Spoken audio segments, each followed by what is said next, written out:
Hero Alam এতই পারি তোর বউ চলে যায় কে? হ্যাঁ, এই কথা বলছে আমি নাকি পারি না বলে আমার বউ চলে যায়। তো আমার কথা তোকে এত সময়ের মুখ বলতেছি, তোর সাথে একদিন টেস্টিং খেলা খেলতে চাই, ঠিক আছে?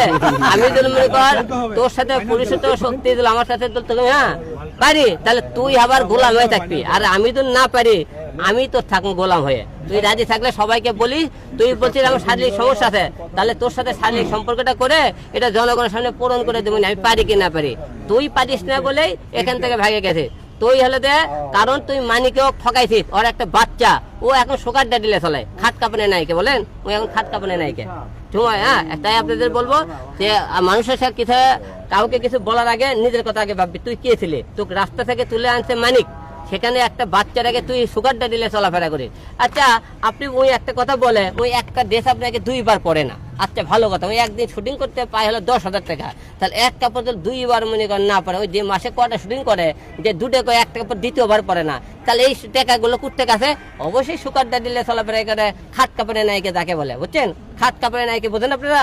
শাইলেক মিলে আমার সাথে টাকা দিবেন, একে খাট কাপড়ে নাইকে বলে, ঠিক আছে?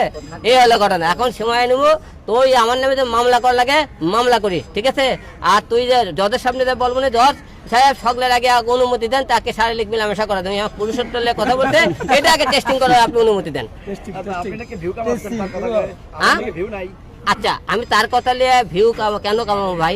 আমাকে আপনি এই যে এতগুলো লোক আইছেন, আমাকে ভিউ না হলে আপনি কেন আইছেন? আমাকে চিনেন না আপনারা? তো ওয়ান নামলে ভিউ, আচ্ছা ওয়ান নামলে আমার ইউটিউব চ্যানেলে কি ফেসবুকে 2-1টা ভিডিও আছে, দেখেন তো কয়টা ভিডিও আছে। আসলে সে সেই টেকনিকে নাই, সেই চলে না এখন।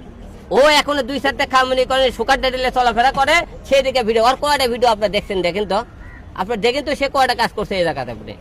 আসলে ওই মানুষক বলে হিরো আলম কথা বলতে পারে না, হিরো আলম চলাফেরা করে, অনেক সমস্যা। আচ্ছা, আমি পারি না, তো মানিক এত কিছু মানিক থুয়ে গেলি কে? বাচ্চাটা রাখে, তুই এত ভদ্র মেয়ে, তুই দুধের বাচ্চাটা রেখে অন্য বেটার কাছে কেন গেছিস? আচ্ছা আলম ভাই, নিজের নাকি 30 লক্ষ টাকা দিয়ে গাড়ি কিনছে, ব্যাপারটা জানেন নাকি? আচ্ছা, ওই 30 লক্ষ টাকাটা গাড়ি কিনছে, এই আপনারা এই জানেন তো? ওই গাড়ি কেনা ওই মানিকের কাছ থেকে যাওয়ার পরে থেকে কয়টা মিউজিক ভিডিও, কয়টা নাটক করছে, সেই টাকাতে 30 লাখ টাকাতে গাড়ি কিনলো। তাহলে অবশ্যই আমি কেন বলতেছি সে খাট কাঁপানো নাইকে, সে আমাকে সুগার ড্যাডিলে চলে, তাহলে বুঝতে পারলেন 30 লাখ টাকা অলরেডি কি এমনি এমনি পাওয়া যায় ভাই? হ্যাঁ, সময় আর ইমো মামলা করার তো দূরের কথা, ওর অন্য কোনো কিছু থাকে তো ওরে বলতে বলবেন, ওরে যেখানে পাবো ওরে বলছি তো জুতো পেটা করবো। কারণ ওই ইন্টারভিউতে মানুষের সামনে যা বলে, হিরো আলমের সাথে কাজ করে ভাই, হিরো আলম ওই যার উপস্থাপন কি জানেন, ইয়ে আপনি তো কি জুতো পরাচ্ছেন? কয় কেন? কয় জুতোটা খুলে দিয়ে বাড়ি দেন আমার। কয় কে? কয় আলমের সাথে অভিনয় করতে জুতোটা আমাকে বাড়ি দেন। আর আবার সেনকে মানে এই কথা বলে, তাই আমার কথা তো মনে করেন ওই উপস্থাপকে দেয়, তাই বাড়ি দেওয়া লাগবে। আমি তো জুতোর বাড়ি দেবো, তুই আমার সামনে তুই কোনোদিন করিস, আমি তো জুতোর বাড়ি খেলাম।